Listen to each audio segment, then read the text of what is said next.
As you get started on your own watercolor painting, we are going to take a look at how artists use landscapes as a theme in their own work. This is a 5-minute museum, which means you are going to get 5 minutes or less of art history. We're going to start with a landscape, a watercolor by Donald K. Lake. He is an American visual artist and college professor at Parkland College in Champaign. Lake says, "Though I work in various media, I have considered transparent watercolor my primary medium since the early 1970s. I am interested in the tradition of watercolor most associated with drawing, though I take varied approaches to materials and process. I build up thin layers of transparent watercolor over a neutral map or underpainting, gradually rendering depth and atmosphere into a flat initial shape. The underpainting is usually neutral in color, but sometimes built up the paint over a tonal graphite drawing. I pay special attention to edges and strive for bold values and strong colors. It is a slow process of drawing and coaxing real and imagined forms into being that provides my satisfaction in painting." Next, we are looking at a block print by an artist whose name is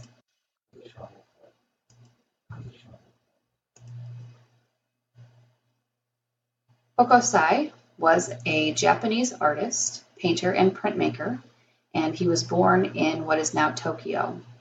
He is best known as author of the woodblock print series 36 Views of Mount Fuji, which includes the internationally iconic print, The Great Wave. He created the 36 views both as a response to domestic travel and as a part of a personal obsession with Mount Fuji. It was this series, specifically the Great Wave print, that secured his fame in both Japan and overseas. At the age of 12, he was sent by his father to work in a bookshop and lending library, a popular type of institution in Japanese cities, where reading books made from woodcut blocks was a popular entertainment of the middle and upper classes. At 14, he became an apprentice to a woodcarver, where he worked until the age of 18. Hokusai would go on to master ukiyo-e, a style of woodblock prints and paintings. Next, we have a photographic joiner collage by David Hockney. He is an English painter, printmaker, stage designer, and photographer. He's an important contributor to the pop art movement of the 1960s and is considered one of the most influential British artists of the 20th century. He is a great painter, but he has also known fame through photography.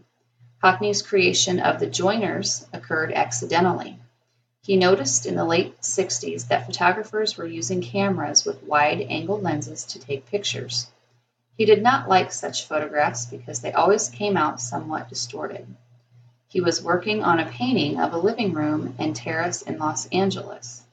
He took Polaroid shots of the living room and glued them together, not intending for them to become a composition on their own. Upon looking at the final composition, he realized it created a narrative, as if the viewer was moving around the room. He began to work more and more with photography after this discovery and even stopped painting for a period of time to exclusively pursue this new style of photography. And lastly, we have a landscape by Georgia O'Keeffe. She was an American artist from Sun Prairie, Wisconsin.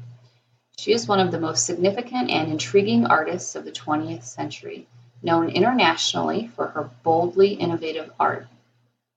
Her distinct flowers, dramatic cityscapes, glowing landscapes, and images of bones against the stark desert sky are iconic and original contributions to American modernism. For 7 decades, O'Keeffe was a major figure in American art. Remarkably, she remained independent from shifting art trends and stayed true to her own vision, which was based on finding the essential abstract forms in nature. With exceptionally keen powers of observation and great finesse with a paintbrush, she recorded subtle nuances of color, shape, and light that enlivened her paintings and attracted a wide audience. The images were drawn from her life experience and related either generally or specifically to places where she lived.